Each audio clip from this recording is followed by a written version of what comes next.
ਤੇ ਪ੍ਰੋਗਰਾਮ ਦੀ ਸ਼ੁਰੂਆਤ ਵਿੱਚ ਮੈਂ ਆਪ ਸਭ ਨੂੰ ਲੈ ਕੇ ਜਾਣਾ ਚਾਹਣਾ ਜੈਰੂਸਲਮ ਦੇ ਵਿੱਚ ਇਜ਼ਰਾਈਲ ਵਾਲੇ ਪਾਸੇ ਨੂੰ ਦੂਰ ਦਰਾਡੇ ਆਪਾਂ ਗੱਲਬਾਤ ਕਰਾਂਗੇ ਸਾਸ਼ਾ ਦੇ ਨਾਲ। ਸਾਸ਼ਾ ਦੀ ਭੈਣ ਜਿਹੜੀ ਹੈ ਉਸ ਨੂੰ ਹੌਸਟੇਜ ਬਣਾ ਲਿਆ ਗਿਆ ਹਮਾਸ ਦੇ ਉਸ ਐਕਸ਼ਨ ਦੇ ਦਰਮਿਆਨ ਜਿਹਦੇ ਵਿੱਚ 220 ਜਾਂ 225 ਵਿਅਕਤੀਆਂ ਨੂੰ ਹੌਸਟੇਜ ਬਣਾਇਆ ਗਿਆ ਸੀ। ਉਹਨਾਂ ਦੇ ਵਿੱਚੋਂ ਇੱਕ ਹੈ ਸਾਸ਼ਾ ਦੀ ਸਕੀ ਭੈਣ ਸਾਸ਼ਾ ਅਰੀਵ ਸਾਡੇ ਨਾਲ ਲਾਈਨ ਤੇ ਨੇ। ਹੈਲੋ ਸਾਸ਼ਾ, ਸਤਿ ਸ਼੍ਰੀ ਅਕਾਲ, welcome to the programme. Hello Sasha, ਸਤਿ ਸ਼੍ਰੀ ਅਕਾਲ, welcome to the programme. Thank you. Hello. Thank you for your time.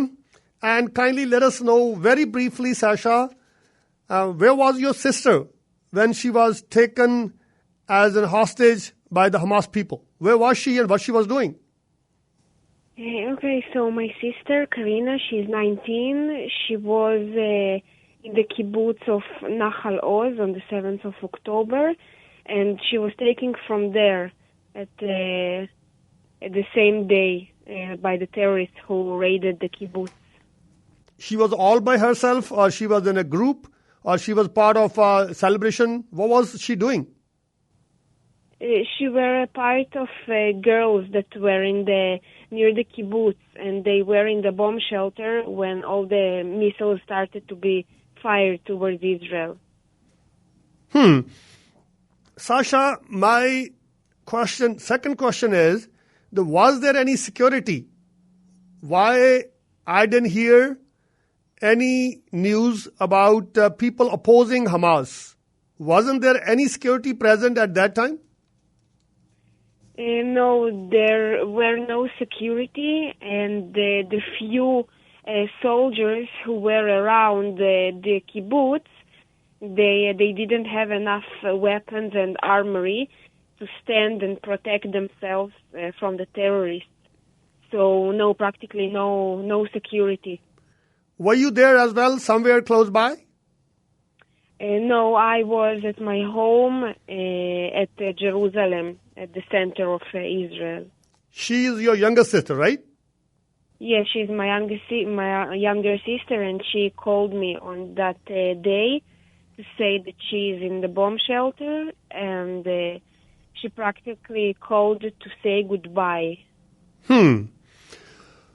So what do you think? What the family is thinking now about the hostage taking and about her possibility of her coming and living a normal life in the family back?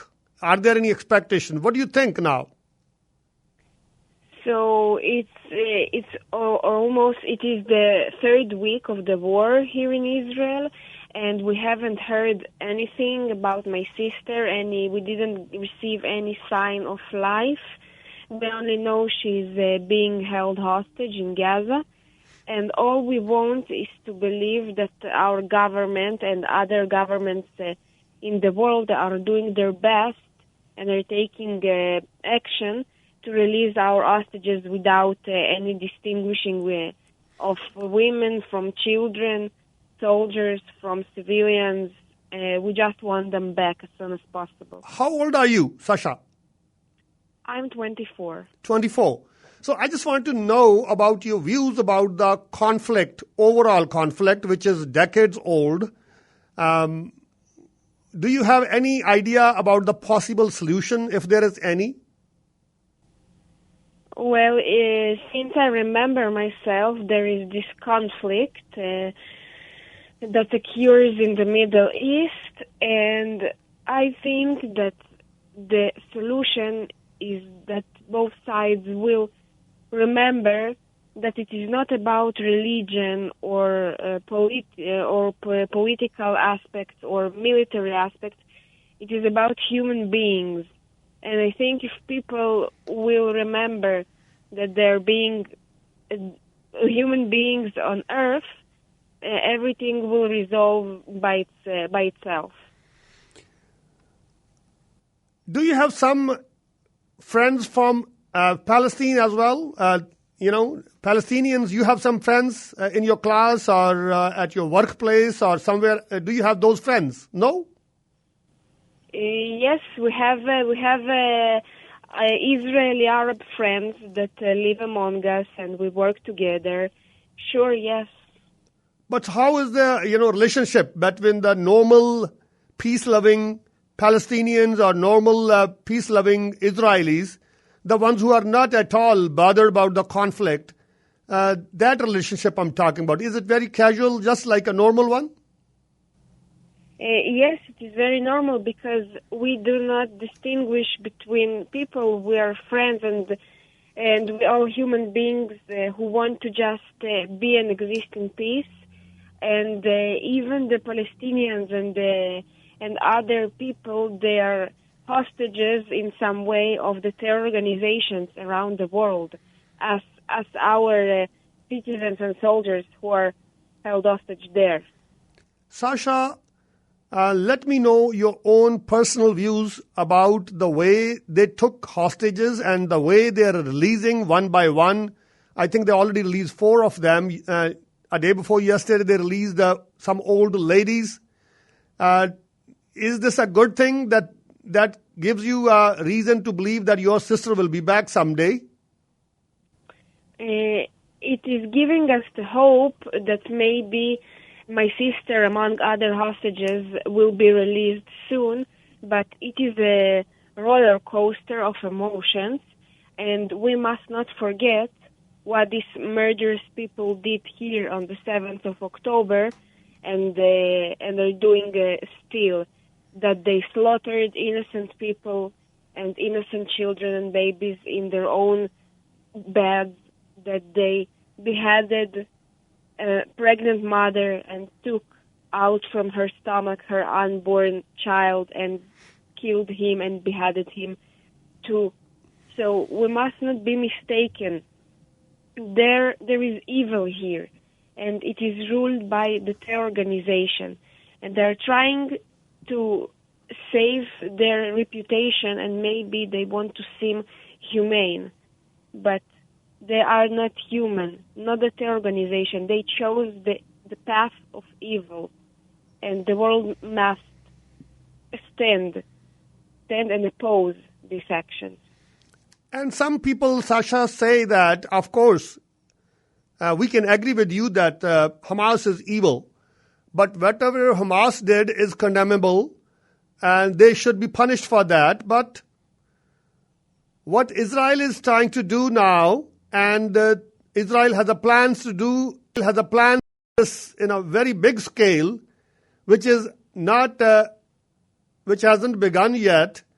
So, do you think in the process of going for Hamas, many innocents are being killed, and their numbers so far, I think, pretty close to 6,000. Do you think it's okay to do that, to find few bad apples, chosen few, and killing everything around it, the collateral damage that's happening? What do you think about that?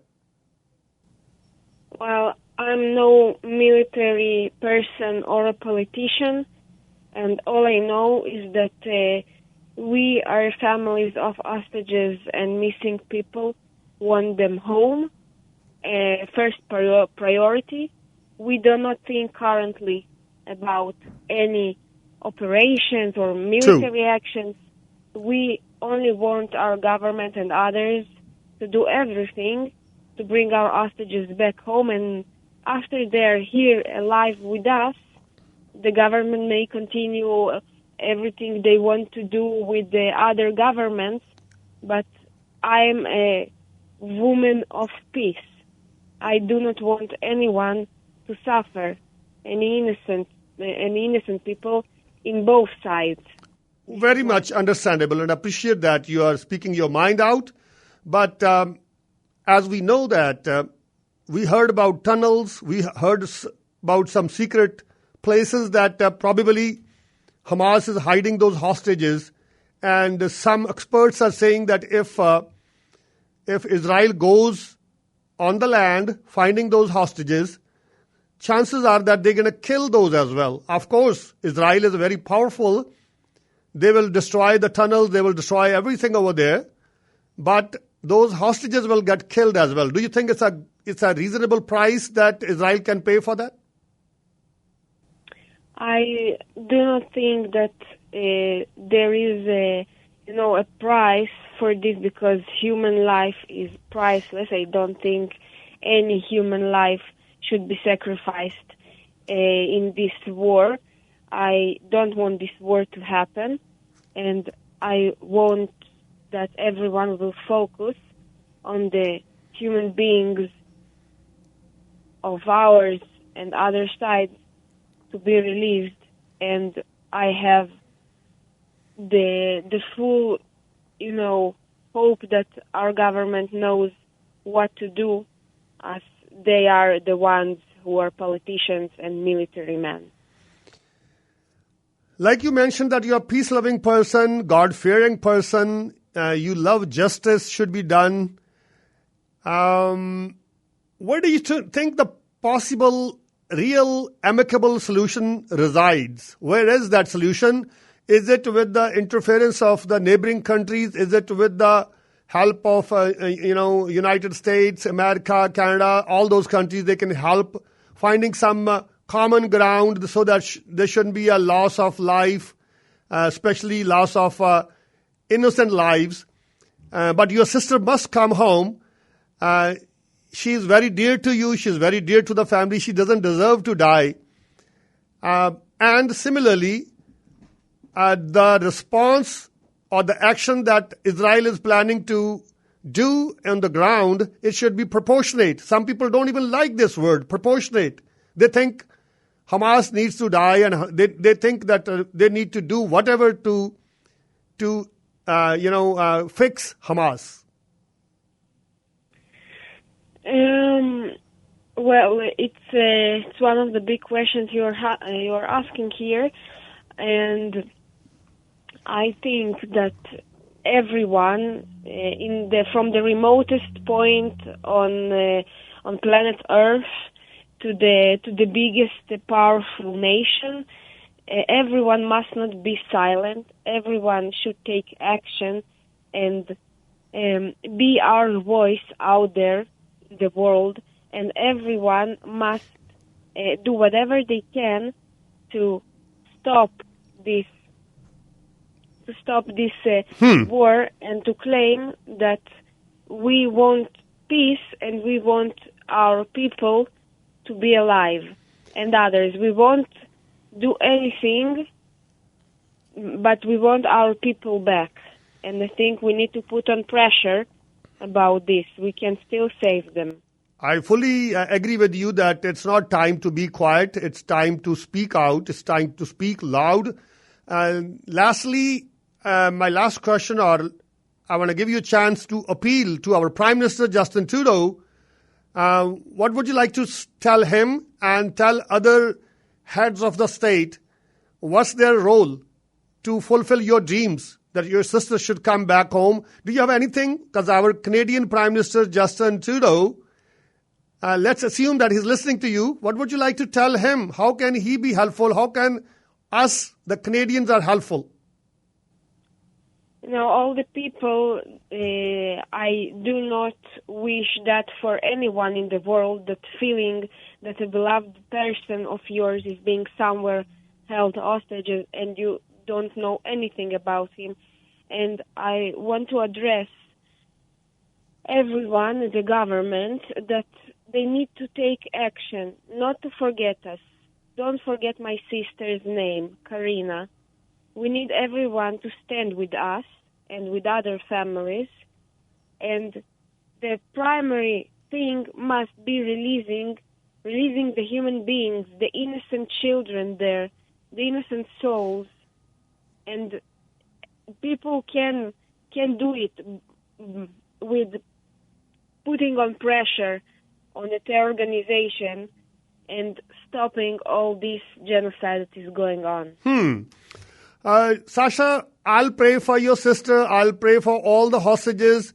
And you seem to be a very rational individual. Please do pray for all the innocent people on both the sides as well.